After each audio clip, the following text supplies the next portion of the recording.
dipersembahkan oleh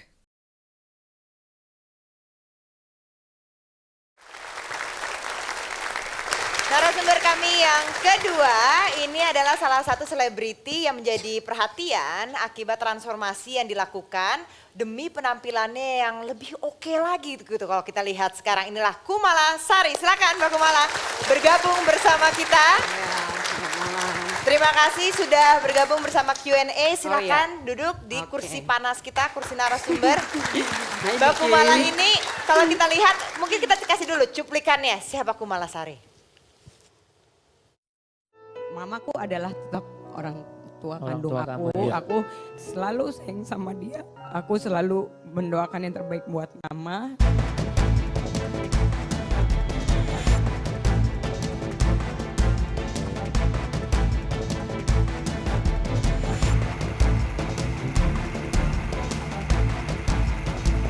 Aduh, kenyang banget ya.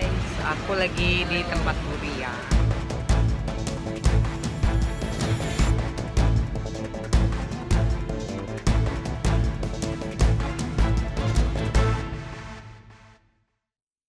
Jadi Mbak Kumala ini totalnya udah kurang berapa? 60 kilo ya?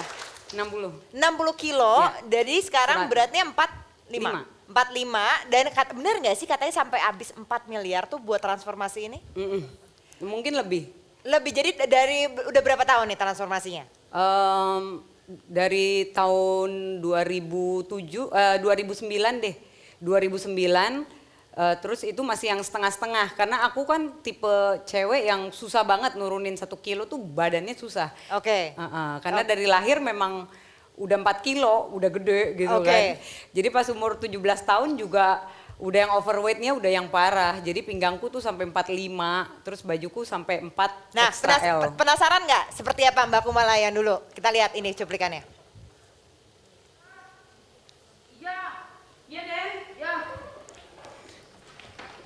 Apa Den? Ja, nanti bawain VCD player ya ke kamar gue. Emangnya Den Bobo mau nonton film apaan sih? Ija ikutan nonton ya Den? Oke, tapi jangan ribut, ntar ketahuan papa lagi. Nanti gue punya TV. Bilang kenapa lo? Gimana gue kakak girang ya? Nah TV-nya di kamar Den Bom disuruh ditaruh di kamar gue. Berarti gue bisa nonton sinetron, bisa dapat hiburan. Ya! Lo kalau mau nonton di kamar gue aja. Oke, itu before-nya Mbak Kumala. Coba mungkin boleh dilihat lagi, coba berdiri sekarang. Oh iya. Ini dari tadi, dari video itu, sekarang lihat dong ini pinggangnya. Pinggangnya ini sudah bajunya. sekecil ini. Ini transformasinya benar-benar tapi terbuka gitu. Ada memang Iya. keluarin duit banyak, tapi operasi atau enggak? Enggak. Enggak ada operasi sama sekali. badannya. Silakan duduk lagi. Kita langsung buka ke floor. Silakan Naila. Oke, aku sempat membaca soal transformasi Mbak Kumala Sari bahwa dia merasa di industri hiburan lagi-lagi mungkin saya lebih banyak pengen nanya pemikiran kedua narasumber ya daripada kehidupan personalnya. Bahwa di dunia industri ternyata orang-orang yang berbadan over atau plus size itu seringkali ditempatkan di posisi-posisi yang ya tadi kayak jadi pembantu. Betul. Terus kemudian make upnya jadi kayak make up yang murahan gitu. Itu saya salut kalau Mbak Kumala Sari kemudian speak up soal fat shaming atau body shaming terhadap perempuan-perempuan yang berbadan besar. Saya amazed sekali, saya pengen tanya bagaimana untuk kedua belah pihak sih sebenarnya. Bagaimana sebenarnya pendapat kakak-kakak tentang pandangan orang tentang perempuan yang harus A, harus B, harus begini. Harus mengikuti standar sosialnya gitulah. Gitu. Oke, silakan. Apakah betul kita harus mengikuti standar mereka? Oke, kalau menurut aku di dunia entertainment itu memang agak susah-susah gampang ya. Karena kan setiap personal itu dia harus punya karakter kan. Jadi kadang sometimes cewek cantik aja udah terlalu banyak sebenarnya kalau untuk industri hiburan. Tapi dia harus punya karakter. Nah, khususnya aku dulu itu aku main sinetron itu umur 17 tahun. Ya memang badanku seperti itu ya, mungkin masih yang ya namanya dulu juga honornya juga masih nggak seberapa. Kadang-kadang dibilang syuting udah 1 harian di lokasi disuruh pulang. Jadi emang bagiannya bagian nggak enak gitu kan. Belum lagi di lokasi juga selalu dibully. Nggak bisa pakai makeup yang mahal, harus pakai makeup yang murah. Dan itu setiap saat aku selalu ceritain kenapa aku sampai punya motivasi kayaknya nggak enak banget ya. Udah perannya juga terbatas, setiap ikut casting juga kan pembantu lagi gitu. Kadang-kadang suka sirik juga sih. Maksudnya kalau lihat cewek mungkin dia nggak terlalu cantik tapi mungkin badannya bagus gitu kan. Kayaknya udah yang Kalau jalan. sekarang perannya apa? Kalau sekarang aku lebih perannya jadi ibu muda gitu, lebih yang ibu orang kaya, yang kayak gitu. Oke, Iya. jadi udah ini kalau Udah Mbak Niki berbeda. bener nggak sih memang ada standar yang dikasih oleh society gitu kepada perempuan harus cantik, harus kurus atau apa gitu, ngerasa nggak seperti itu? Enggak sih, kalau Niki nggak harus ngikutin apa maunya orang. Emang cuek ya kamu dari Jadi dulu diri ya? sendiri aja. Silakan Om Habib. Ini Mama mau tentang transformasi buat Ya udah nyala. ya. Udah nyala. Kita kan sekarang udah berubah nih dari segi penampilan ataupun make up ataupun pakaian. Dulu seksi. Nah yang mau tanya ini nih kata baju-baju kita tuh yang dulu-dulu seksi sekarang pada kemana? mau dipakai sama Iya. Mama Habib? Iya kan daripada dibuang mubazir mendingan Kali-kali kasih bisa Mama aja. diibahin gitu ya. Bisa diibahin. Mama tuh mau dah kalau masak di dapur gitu pakai baju renang. Atau ngulek cabe pakai baju renang. Ya biar kelihatan seksi gitu Nik. Tapi kalau Mama berenang Mama pakai kebaya. Ukurannya sama ya, Bang? Sama. Ya.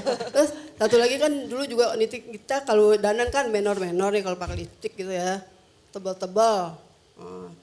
Mama salah lihat, nggak pernah aku pakai Waktu lipstick. dulu sebelum berubah Nikita. Enggak, aku malah justru nggak pernah make up kalau syuting. Ini salah orang deh. Sebelum syuting. Enggak, kan kita dulu ketemunya kan di itu. waktu kita stand up ketemu comedy. di acara itu kan kita Stand kan pernah up, ketemu. iya. Pernah ketemu kan sama Nikita kan Enggak pernah make up. Oke, mungkin nggak pakai makeup itu salah. Pokoknya gini Jadi aja nggak bisa Nika. minta lipstick Udah Mama Habib, perubahan, oke? udah ada Oke. perubahan tentang make upnya juga kan Iya, udah oke. ada perubahan. Baju aja yang kali ke mau, baju. mau tanya ini nih, sekarang apa Nika kalau pakai lipstick itu pakai batu bata yang tumbuk-tumbuk dikasih itu sepuan merah gitu. Iya, iya. Soalnya kalau Mama nih kalau bibir Mama pengen merah, Mama tepok-tepok. Biar merah.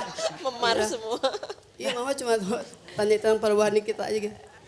Panjang ya, Panjang. Terus sebenarnya nggak nanya, dia pengen kasih tahu aja. Iya. Gitu, silakan Mbak. Kalau kata saya bajunya jangan dibuang dulu. Karena memang banyak orang meragukan berapa lama kamu akan berhijab. Termasuk Dasar- Mbak juga yang meragukan. Dasarnya begini, saya melihat dia orangnya unstable emotionally, nggak stabil emosinya. Contoh, kan ilmu grooming itu mengamati orang dari behavior ya, dari tur ke atas dan segalanya. Tadi ada beberapa yang sudah kontra, pro and kontra. Kita bilang, saya kalau punya masalah tidak pernah nunjukin di depan umum. Saya nangis di belakang, di luar kasih yang ini, which is not true. Everybody in Indonesia tahu Instagram kamu tuh pusat informasi curhatnya kamu. Kita tahu kamu punya personal problem with your ex-husband dengan siapa, Oke, dengan siapa. ya. It's all in your social media. Jadi semoga, tadi kan kamu bilang kenapa juga masalah datang ke aku terus-terus. Kan tadi saya sudah bahas di awal. Coba dirubah tata caramu. Mungkin will less problem. Mungkin kamu akan berubah dengan baju itu berpengaruh dengan attitude kan. Ya. Apakah kamu willing to change? Karena di depan Oke. rakyat Indonesia semua yang nonton. Apakah kamu willing untuk berubah, menumpulkan sedikit ketajaman dan behavior kamu, attitude kamu, manner kamu. dan Naila kita nggak lihat. setuju nih. Nah, Saya rasa Mbak Niki nggak punya tanggung jawab atau apapun ke rakyat Indonesia untuk bisa jadi lebih baik atau enggak. Oke. sebagai public figure ya Mbak, sebagai public figure kita harus memberi contoh, tidak mungkin Oke. tidak. Jadi bukan pencitraan tapi personal branding, semua orang harus punya menjaga citra diri. Hanya mendoakan. Ya. Kalau Sinten mengatakan kamu akan berubah, saya doain nggak bakal berubah, tetap berhijab. Husnul khotimah. Semoga ya Saya kita doain doakan ya. banget. Oke, kita ada Mbak Kumala juga loh di sini ya. Pertanyaannya untuk Mbak Kumala. Mbak Kumala Mbak tuh. Kumala mau tanya saya Mbak Kumala ya. Mau nanya beneran atau enggak ini? Beneran nih Mbak Kumala. Tadi kan Mbak Kumala kan ngaku tuh biayanya 4 miliar buat merawat tubuhnya. Ya. Nah yang saya mau tanya tuh 4 miliar itu dapat duit dari mana? Apa Mbak Kumala tuh dagang tahu bulat? Atau Mbak Kumala tuh dikontrak main film Barcelona? Barcelona. Jadi tukang, jadi sepak bola Jadi penasaran sumber pendapatannya Mbak Kumala. Iya, Mama juga mau kan seperti Mbak Kumala. Tapi gitu bukan ya? langsing. Oh iya. Mau duit 4 miliarnya.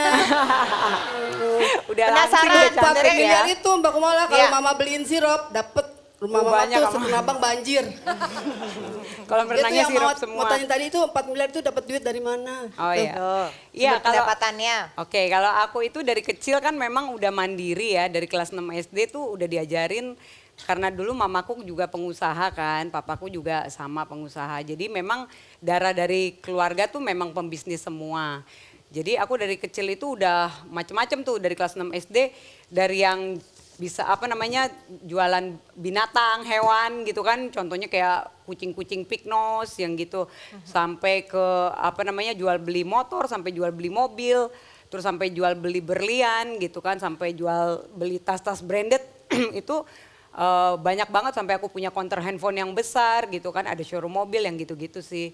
Jadi memang aku tuh tipe orang yang bagaimana caranya bisa memutar keuangan gitu kan. Karena kan gini, banyak orang yang bilang, kok Mbak Kumala udah lama sih misalnya nggak main sinetron gitu. Ya memang main sinetron memang enak gitu kan. Cuman mungkin aku kalau untuk umur sekarang kan, aduh kayaknya kalau memang ada yang masih bisa nggak menghabiskan waktu dengan cara kita mencari uang, kenapa enggak gitu kan. Jadi sekarang fokusnya bisnis. Iya, jadi aku lebih fokus bisnis. Oke, baik. Kita akan buka lagi pertanyaan setelah jeda berikut ini, tetaplah bersama kami. Dipersembahkan oleh